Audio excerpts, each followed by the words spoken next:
So dear students, Assalamu alaikum. I hope you all are doing well. This is me Saib Khan. Welcome to back all of you on my YouTube channel Nursing with Saib Khan. तो dear students, जैसे कि हम MSN medical surgical nursing को discuss कर रहे हैं, तो उसकी जो पहला यूनिट है उसकी जो सीक्वेंस से डिजीज जो भी डिसऑर्डर्स हैं इसोफेगस एंड माउथ के, वो डिस्कस कर रहे हैं। तो आज का जो हमारी डिजीज है वो डिजीज नंबर 7 जो है डायवर्टिकुला। ठीक है, तो हम इसकी जो है ना डिटेल में डिस्कस करेंगे। तो डायवर्टिकुला के काज क्या होते हैं, कैसे होती है, डाइजेस्टिव ऑर्गन कौन सी डाइजेस्टिव ट्रैक्ट है डिजीज है, और उसके बाद जो है ना इसकी साइन सिम्टम क्या है, इसकी नर्सिंग इंटरवेंशन, नर्सिंग डायग्नोसिस, इसकी मैनेजमेंट कैसे मैनेज कर सकते हैं इसको। तो ये सारे क्वेश्चन जो है ना in this video lecture cover करेंगे। तो बगैर टाइम वेस्ट किए हम चलते हैं अपने टॉपिक की तरफ। ठीक है, तो सबसे पहले मैं आपको एक ओवरव्यू देता हूँ अबाउट दी डायवर्टिकुला। ठीक है, डायवर्टिकुला एक जो है ना डाइजेस्टिव ट्रैक्ट डिसऑर्डर है। सबसे पहले ये पॉइंट याद रख लें कि diverticula is the digestive tract disorder which occurs in the small intestine. ठीक है, ये क्या होता है, स्मॉल इंटेस्टाइन में होता है। स्मॉल इंटेस्टाइन में जो है ना इनर लाइन जो होती है उसमें जो है ना वेस्ट प्रोडक्ट्स, गैस, लिक्विड्स, या बाउल मूवमेंट स्लो हो जाती है, या कॉन्स्टिपेशन जो ये जो है ना मोस्ट ज्यादा उन पीपल्स को, उन पर्सन्स को होता है जिनमें कॉन्स्टिपेशन का इश्यू ज्यादा होता है, उनमें डायवर्टिकुला डिजीज हो जाती है। और वो वुमेन जो प्रेग्नेंट होती है, ठीक है, उनमें भी ये चांसेस ज्यादा होते हैं। ठीक है, जिनकी बाउल मूवमेंट स्लो होती है ये डिसऑर्डर उस उनमें ज्यादा होता है। ठीक है, तो इसमें होता क्या है, अगर इंटरनल प्रेशर बढ़ेगा तो फिर internal lining of the small intestine जो है ना वो एक पाउचेस एंड स्पॉट्स जो है ना बल्जेस क्रिएट कर देती हैं। ठीक है, प्रेशर इनरल इंटरनल प्रेशर की वजह से। ठीक है, तो उस सिचुएशन को, उस कंडीशन को, उस डिजीज को क्या कहते हैं, डायवर्टिकुला। ठीक है, तो diverticular disease consists of inner layer of the your intestine pushes through weak spots in the outer lining। ठीक है, तो अब होगा क्या कि डायवर्टिकुलर जो डिजीज है वो कंसिस्ट होती है inner line of the small intestine. ठीक है, तो वहां पे पुश करेगी जो वीक एरियाज होगी, तो उन पे वो स्पॉट्स एंड आउट लाइनिंग जो पाउचेस वगैरह बल्जेस बन जाएंगे। ठीक है, आगे हम डायग्राम में मैं आपको दिखाता हूँ कि वो जो बल्जेस होती हैं वो कैसे होती हैं। This pressure makes them bulge out. ठीक है, वो क्या प्रेशर की वजह से बल्ज आउट हो जाएंगी। ठीक है, मेकिंग लिटिल पाउच, वो एक लिटिल पाउच लाइक बन जाएंगी, उसको क्या कहते हैं, डायवर्टिकुला। ठीक है, it involves the development of small sacs और pockets in the wall of the intestine. ठीक है, अब वो क्या डेवलपमेंट हो जाती है उसकी, जो स्मॉल सेक्स होती हैं या पॉकेट्स होती हैं स्मॉल इंटेस्टाइन के आउटसाइड। ठीक है, प्रेशर इनसाइड बढ़ रहा है, वो जो पाउचेस या स्मॉल सेक्स हैं तो वो आउटसाइड जनरेट हो रहे हैं, डेवलपमेंट हो रहे हैं, तो उसको क्या कहते हैं, डायवर्टिकुला। अब डायवर्टिकुला की तीन कंडीशंस होती हैं, डायवर्टिकुलोसिस, डायवर्टिकुलर ब्लीडिंग, डायवर्टिकुलाइटिस। ठीक है, तो इसको हम वन बाय वन करके डिस्कस करते हैं। ठीक है, तो सबसे पहले क्या है, डायवर्टिकुलोसिस। ठीक है, diverticulosis is the formation of numerous टिनी pockets और डायवर्टिकुला। जब डायवर्टिकुला मैंने आपको बताया कि वो बल्जेस, वो सेक्स जो इंटरनल प्रेशर की वजह से बन रही थी। ठीक है, तो उन न्यूमरस पॉकेट्स जो बनते हैं तो उनको क्या कहते हैं, उन प्रोसेस को क्या कहते हैं, डायवर्टिकुलोसिस। ठीक है, diverticula which can range from the pea size to much larger are formed by the increased pressure on weak spots of the intestinal wall by gas, waste और liquids। ठीक है, तो इन डायवर्टिकुला जो होती है इनकी साइज पी साइज होती है या इनसे ज्यादा या कम होती है, इतनी ही होती है। ठीक है, ये फॉर्म्ड बाय इंक्रीज, ये कब बनते हैं, जब इंटरनल प्रेशर इंटेस्टाइन का बढ़ जाता है, तो जहाँ पे वीक एरियाज, वीक स्पॉट्स होते हैं, वीक एरियाज होती हैं, तो वहां पे ये बन जाते हैं। ठीक है, बाय द गैस, वेस्ट और लिक्विड्स। ठीक है, गैस या वेस्ट या लिक्विड्स जो भी हमारे इंटेस्टाइन में होता है, तो उनके प्रेशर की वजह से इनसाइड प्रेशर बढ़ता है तो आउटसाइड बल्जेस बन जाती हैं। ठीक है, diverticula can form bile staining during a bowel movement. ठीक है, तो मैंने पहले ही बताया कि जो बाउल मूवमेंट होती है तो उस वजह से भी डायवर्टिकुला डिजीज होती है। Such as with constipation, constipation जिन पेशेंट्स को होती है तो उनमें भी डायवर्टिकुला के चांसेस बहुत ज्यादा होते हैं, हाई रिस्क पे होते हैं।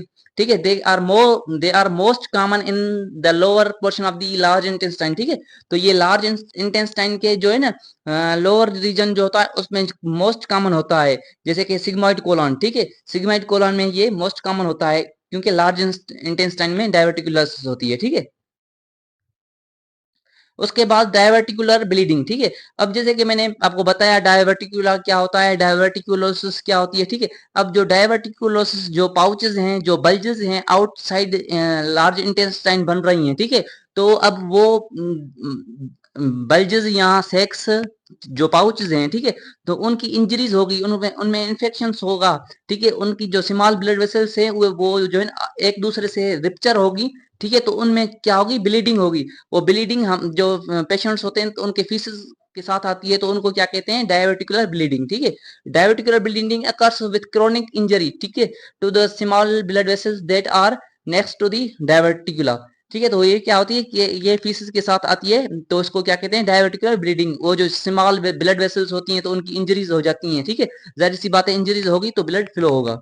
जैसे कि इस पिक्चर में शो हो रहा है कि जो पाउचेस हैं या बल्जेस हैं उनकी आपस में इंजरीज हो रही हैं, रप्चर हो रही हैं, तो उसकी ब्लीडिंग हो गई, ठीक है। उसके बाद डायवर्टिकुलोलाइटिस, ठीक है, मींस के इन्फ्लेमेशन। जैसे कि मैंने आपको बताया कि डायवर्टिकुला क्या है, डायवर्टिकुलोसिस, डायवर्टिकुलर ब्लीडिंग, ठीक है। तो अब diverticulitis occurs when there is inflammation and infection in one or more diverticula. जो डायवर्टिकुला बन रही हैं तो उनमें इन्फ्लेम मींस के इन्फेक्शन हो रहा है, उनमें इन्फेक्शन हो रहा है, वो इन्फ्लेम्ड हो रही हैं, ठीक है। तो उस कंडीशन को क्या कहे बोलेंगे, डायवर्टिकुलाइटिस, ठीक है। This usually happens when out pouchings become blocked with waste allowing bacteria to build up causing infection। अब ये होगा डायवर्टिकुलाइटिस कब, जब कोई जो आउटसाइड पाउचेस हैं तो उनमें वेस्ट प्रोडक्ट्स आ जाएंगे, बैक्टीरिया आ जाएंगे, उनको ब्लॉक कर देंगे। जाहिर सी बात है, माइक्रोब्स होते हैं जो पैथोजेंस होते हैं, वो इन्फेक्शन डिजीज काज करते हैं, ठीक है। अब अगर उस पाउचेस पे, उस बल्जेस पे कोई इन्फेक्शन बैक्टीरिया आ गया तो फिर वहां पे उनको इन्फेक्शन क्रिएट करेगा। इन्फेक्शन क्रिएट करेगा तो इन्फ्लेमेशन होगी, इन्फेक्शन होगा तो उस इन्फेक्शन को क्या कहते हैं, टाइटस। मींस जब भी आ जाए तो फिर हम जो है इन्फेक्शन की बात कर रहे हैं तो हम क्या बोलेंगे, डायवर्टिकुलाइटिस, ठीक है। तो ये क्या है, डायवर्टिकुलाइटिस, जब उन बल्जेस में कोई भी फॉरेन पार्टिकल्स पैथोजेंस आ जाए, उनमें इन्फेक्शन हो जाए, तो उनको क्या कहते हैं, डायवर्टिकुलाइटिस, ठीक है। उसके बाद काज ऑफ डायवर्टिकुलर डिजीज। अब डायवर्टिकुलर डिजीज के काज कौन से हैं, एजिंग के हिसाब से जो ओल्ड एज होते हैं, मींस के 40 प्लस जिनकी एज होती है तो उनमें ज्यादा चांसेस होते हैं किसके, डायवर्टिकुलर के, ठीक है। एंड उसके बाद जो है ना ओबेस ओबेस जो भी होते हैं तो उनमें भी ज्यादा चांसेस होते हैं, ठीक है। एंड स्मोकिंग, जो पर्सन स्मोक करते हैं तो उनमें भी ज्यादा से ज्यादा चांसेस होते हैं। ये क्या है, ये रिस्क फैक्टर है, इनकी वजह से डायवर्टिकुलर हो सकती है, ठीक है। And lake of the exercise, वो जो एक्सरसाइज प्रॉपरली नहीं करते तो उनमें भी जो है ना डायवर्टिकुला हो सकती है। Diet diet high animal in plant animal fats, वो पर्सन्स जिनकी डाइट में एनिमल फैट ज्यादा है। And low fibre diets, constipation, pressure on strain on colon, ठीक है।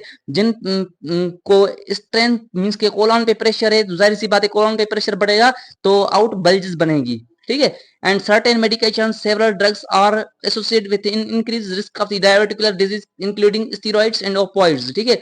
कुछ ऐसी मेडिकेशंस होती हैं जो कि हाई रिस्क कर देती हैं डायवर्टिकुलर डिजीज की, जैसे कि स्टीरॉइड्स एंड ओपियोइड्स, ये हाई रिस्क कर देती हैं पेशेंट को, ताकि उसमें डायवर्टिकुलर डिजीज के चांसेस बहुत ज्यादा होते हैं, ठीक है। उसके बाद पैथोफिजियोलॉजी, पैथोफिजियोलॉजी केस की डिजीज कैसे होती है, सबसे पहले लो फाइबर डाइट। अगर कोई पेशेंट है, वो कोई भी पर्सन है जो अपनी डाइट में जो है ना लो फाइबर इंटेक कर रहा है, ठीक है, उसके बाद उसको क्रोनिक कॉन्स्टिपेशन होगी। जाहिर सी बात है, ये चेन है, ठीक है। अगर उसकी डाइट में फाइबर लो है तो उसको कॉन्स्टिपेशन होगी, कॉन्स्टिपेशन होगी तो हमारे जो लार्ज इंटेस्टाइन है तो उसका इंटरनल प्रेशर बढ़ेगा, ठीक है। इंटरनल प्रेशर बढ़ेगा, बाउल मूवमेंट स्लो होगी, ठीक है। इंक्रीज इंट्रा ल्यूमिनल प्रेशर, ठीक है। एंड मस्कुलर हाइपरट्रॉफी होगी and herniation of the mucus through the muscular wall. फिर क्या हो जाएगा, अकस डायवर्टिकुलस, ठीक है। ये क्या है, ये चेन है, ये सीक्वेंस है पैथोफिजियोलॉजी की, मींस के कहां से किस कैसे हो रही है, ठीक है। उसके बाद manifestation of diverticular disease. Manifestation means के sign symptom, pain which may be constant and persistent for several days, the lower side of the abdomen is the usually side of pain, ठीक है। जो लोअर साइड होती है abdomen की तो उसमें most common pen होता है डायवर्टिकुलर पेशेंट्स को। एंड नोजिया होगी, वोमिटिंग होगी, फीवर होगा and abdominal tiredness, lower side जो पेट की होती है, एब्डोमेन की होती है, तो उस वहां पे बहुत ज्यादा दर्द होता है। अगर बंदे ने खुद को टच कर दिया तो उसको दर्द होगा, मीन्स कि इतना उसको सीवियर पेन होता है। एंड कॉन्स्टिपेशन इसका मेन रीजन है, frequent urination, painful urination and bleeding from the rectum. ठीक है, जैसे कि हमने डिस्कस किया डायवर्टिकुलर ब्लीडिंग, तो उसमें क्या आती है, ब्लीडिंग होती है रेक्टम से। ठीक है, उसके बाद medical management of the diverticular disease. तो डायवर्टिकुलर डिजीज की हम मेडिकल मैनेजमेंट कैसे कर सकते हैं, रेडियोग्राफिक एंड हिमेटोग्राफिक कंफर्मेशन करवाएंगे, inflammation with the colon, colon की इन्फ्लेमेशन चेक करेंगे।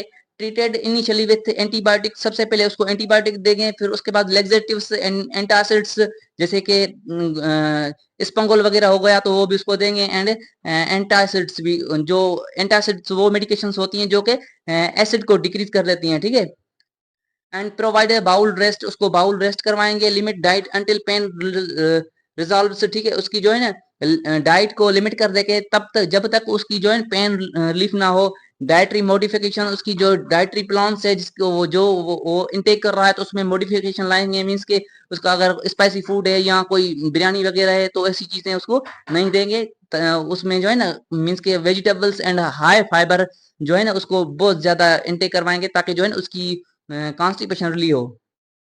ठीक है, उसके बाद definitive surgery involve resection of the affected colon with और विदाउट एनास्टोमोसिस। ठीक है, तो उसकी अगर कोई ऐसी सीवियर कंडीशन आ गई है तो फिर उसकी सर्जरी कर सकते हैं, नहीं तो फिर उसको एंटीबायोटिक एंड लेक्सिलेटिव्स देकर उसको ट्रीट किया जा सकता है। ठीक है, ये क्या है, ये पिक्चर है, जैसे कि ये इसमें नजर आ रहा है कि ये जो है ना बल्जेस हैं जो कि इंटेस्टाइन में प्रेशर बढ़ रहा है, तो ये आउट शो हो रही है। ठीक है, तो ये सारा उसकी जो है ना डायवर्टिकुला की पिक्चर नजर आ रही है।